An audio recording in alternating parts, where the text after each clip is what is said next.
right, guys, so now that we've loaded up all the knowledge that we need into our brains, it's time to tackle the final project of the day. And as I showed you in the beginning of the day, it's a rock, paper, scissors game that we can play with the computer. So the game starts out by asking you to type 0 for rock, 1 for paper, or 2 for scissors. So let's go ahead and type 2 for scissors. And then it's going to show you a graphic of your choice, scissors, and then the choice the computer made, which is rock. And of course, rock beats scissors, so you lose. What this game boils down to is some way of randomly making a choice between rock, paper, or scissors, and then comparing that choice that the computer randomly generated against your choice, and then based on the rules of rock, paper, and scissors, determining whether if you won, you lost, or whether if you had a draw. While I was looking around, I actually came across the World Rock, Paper, Scissors Association. And they have the official rules listed of rock, paper, and scissors. If you're not familiar with this game, it might be worth checking out this website. Here are the 3 shapes of rock, paper, and scissors. And then the rules are that rock wins against scissors, scissors wins against paper, and paper wins against rock. Now, you'll notice that in the starting project, I've already got the ASCII art for rock, paper, and scissors in here, and they're each saved to a variable. So what that means is that you can start out by just having a go at printing out, let's say, rock. And remember that these are variable names. They're not strings, so they don't need the double quotes around them.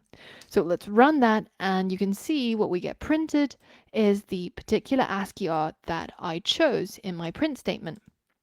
So this is already yours, but as you'll notice, there's no other logic that I've provided you. And you are going to rely on what you've learned in the previous days, and most importantly, what you've learned in today's lessons to be able to complete this challenge.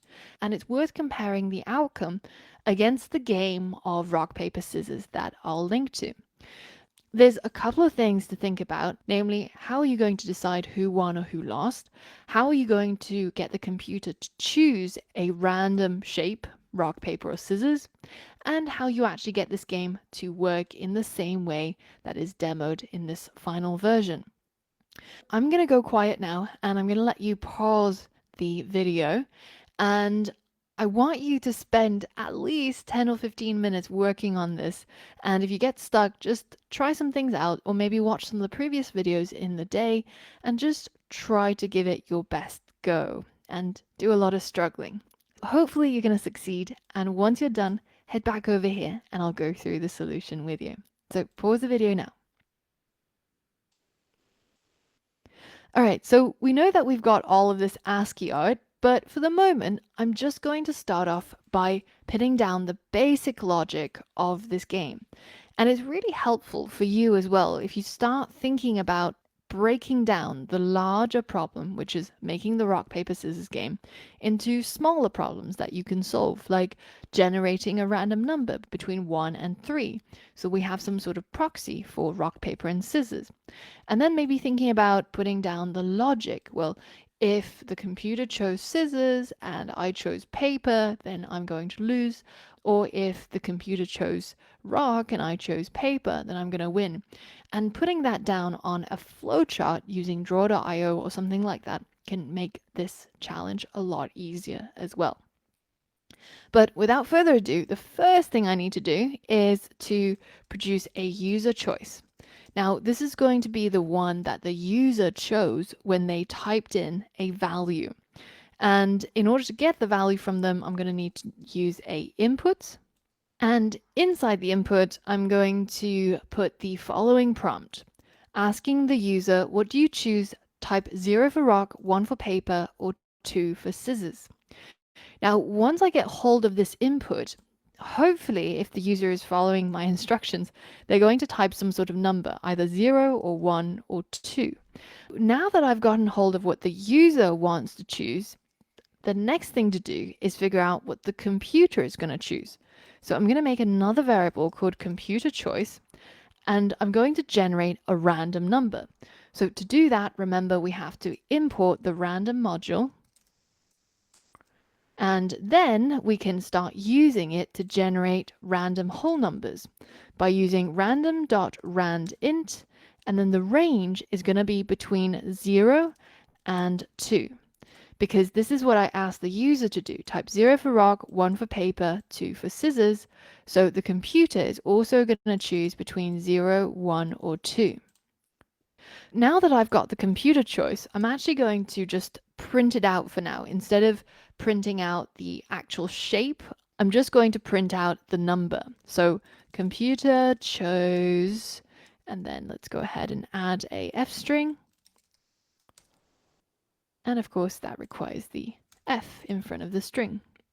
So now if we just play the game as it is, remember that testing your app while you're developing it is really, really good practice. It picks up on the bugs that you make along the way instead of waiting until the end when you've done everything and then it doesn't work and you have to untangle all of the lines of code. At this point, I've already realized that it's actually not so great getting the user to type on this line. What I would much rather is to start a new line for them to type their answer on. So if I run the code again, then it should look a bit like this. My prompt is now here. So I'm going to choose 0 for rock, and then it tells me that computer also chose 0. So in this case, this would be a draw. But if I play this game again, you can see that the computer is probably going to choose something different. So I chose rock again, the computer chose 1, which is paper. So now we can start thinking about how do we compare these two choices and how can we define the logic of rock, paper, scissors? So I know that paper beats rock, scissors beats paper, and rock will beat scissors. So if 0 is rock, 1 is paper, and 2 is scissors, then 2 beats 1 and 1 beats 0. So that's very simple for us to check in terms of using if statements, right? We could simply just check, well, if the computer choice is greater than the user choice, well, then this probably means that the computer wins. But this is not true in all cases, right? Because if the computer chose 2 for scissors and the user chose 0 for rock, then the user should win rather than the computer winning. So we actually have some exceptions to this rule. How can we catch the exceptions before we go down to this level of generalization?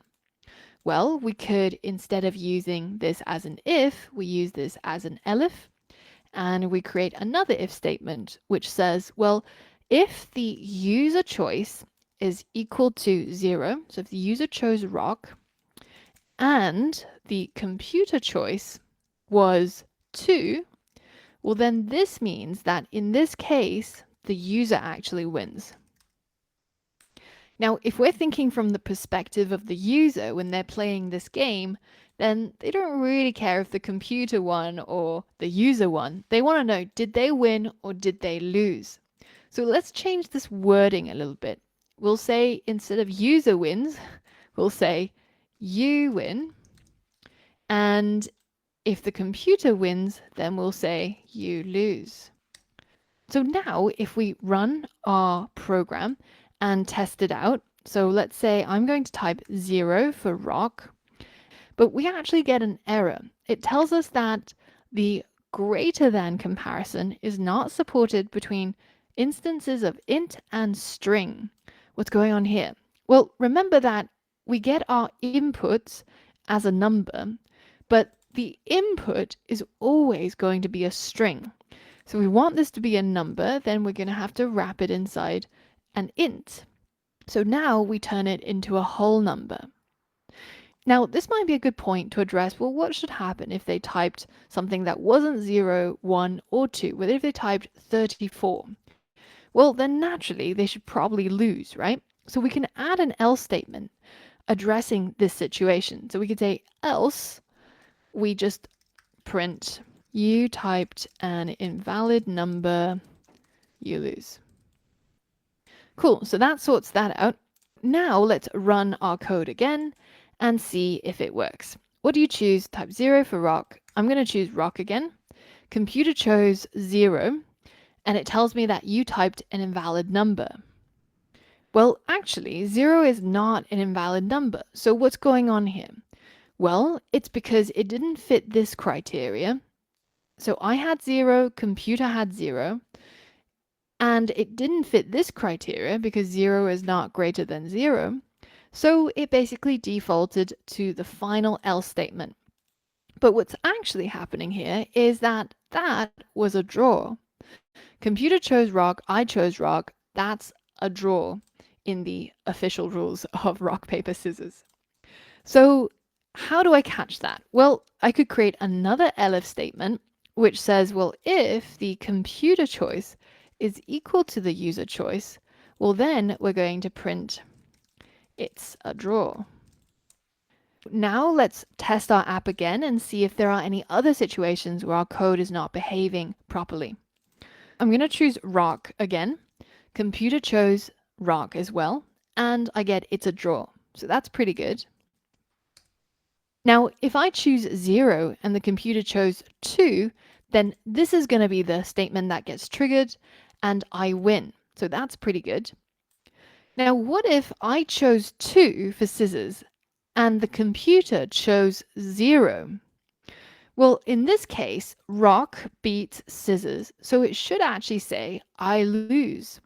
But instead, it says you typed an invalid number. So it defaulted to the else statement again, because this particular situation is not caught by any of these statements. So what do we have to do instead? Well, we actually need another elif to say, well, if the computer choice was equal to 0 and the user choice was equal to 2, well, this means that rock beats scissors, so I lose, and the computer wins. Now, the final one that we need to catch is this case. If I type 1 for paper and computer chooses 0 for rock, it again defaults to the else statement. Whereas in fact, in this case, it should tell me that I won. So what's missing here? Well, it's the partner to this particular statement. If computer choice is greater than user choice, then I lose. But on the other hand, if the user choice was greater than the computer choice, then I actually should win. So now the final thing we might have to fix is this else statement now actually never gets called, because this is what happens. So let's say that I choose 456. It tells me that computer chose 2. I win. What's happening here? Well, it's actually this particular line that's being carried out. User choice is greater than computer choice. This is not what we want. We want it to default to you typed an invalid number, you lose. So we can't actually just use else in this situation. We actually need to provide a condition. We're going to use elif to check if the user choice is greater or equal to 3. Now, the computer will never choose anything other than 0, 1, and 2, so we don't have to check that one. But the user could choose something above 3 or below 0. So we can use an or statement to catch this. Or if the user choice is less than 0, well, in this case, you typed an invalid number, you lose. But that's not all that we have to do. If we hit run and we again type some extraordinarily large number, you'll see that it still says computer chose 1, you win. What's going on? We have this statement that should catch this situation, but it's right at the bottom. So it's not going to be checked until one of the previous ones are checked. Namely, it's one of these that's going to be the problem. So what we have to do is we have to move this statement above all the lines so that we first check if the user choice is greater than 3 or less than 0. And if that's not true, do we actually continue checking to see who won the game? Now, finally, we can run our code, type an invalid number, and get you typed an invalid number, you lose. So now that we've actually got our logic all sorted out, the next step is to include our images. And to do that, we have to somehow match it up with these numbers we have, right? 0, 1, and 2. Now, there's many ways that you could do this and you could solve this project, but the easiest way is probably putting the game images into a list where we have rock as the first one, paper as the second one, and scissors as the last one. So we're using the fact that lists have a order that is always going to be followed. So we can now get hold of the rock picture by getting game images 0. We can get scissors by doing game images 2, and so on and so forth. And we can match those up to our choices, the user choice and the computer choice. So when the user chooses a number, then we're going to print from the game images, and we're going to use our little square brackets to select the image we want from this list. And the one that we want is going to be based on the user's choice, right? 0 for rock, 1 for paper, 2 for scissors. So we're going to put user choice as the index to pick out an image from game images. The index can only be 0, 1, or 2. So we should only print the image if our user picked a number that's greater or equal to 0 and less than or equal to 2. Otherwise, our program will crash before we reach our checking code down here, where we tell our user that they've typed in an invalid number. Now, down here for the computer choice, instead of printing the number that the computer chose, I'm going to delete that and add a little colon. So that way it's going to show computer chose, and then I'm going to print the image of the choice that the computer made. So I'm going to add another print statement. I'm going to tap into the game images, and then inside some square brackets, I'm going to use the computer choice, which is going to be between 0, 1, and 2, as the index to pick out the corresponding image from my list game images. So now we're finally ready to run our code, and I'm going to choose 0 for rock, and the computer chose paper. So paper beats rock, I lose. Let's try this again. I'm going to choose scissors, and computer chose scissors, it's a draw. Now we have completed the project by using everything from lists to randomization to variables to if statements and a whole lot of logic. So how did you get on with this project? If you struggled, this is the time again to go back to it and maybe map things out using a flow diagram. But the important thing is that you got to write your own code and you got to make it work. And this is the only way that you'll understand what's going on so that you can continue on. And as things get harder, you'll be able to learn more because you've already understood all of the previous knowledge. So I hope you had fun with me today, learning and building, and hopefully I will see you tomorrow. For watching the video till the end. Please leave your thoughts below so we can discuss more about the topic. If you'd like to suggest a video that could help the community, feel free to message me on X or Instagram. We also share short videos on Instagram, so make sure to follow us there. Feel free to reach out. We'd love to hear from you, and might even create a video based on your suggestion.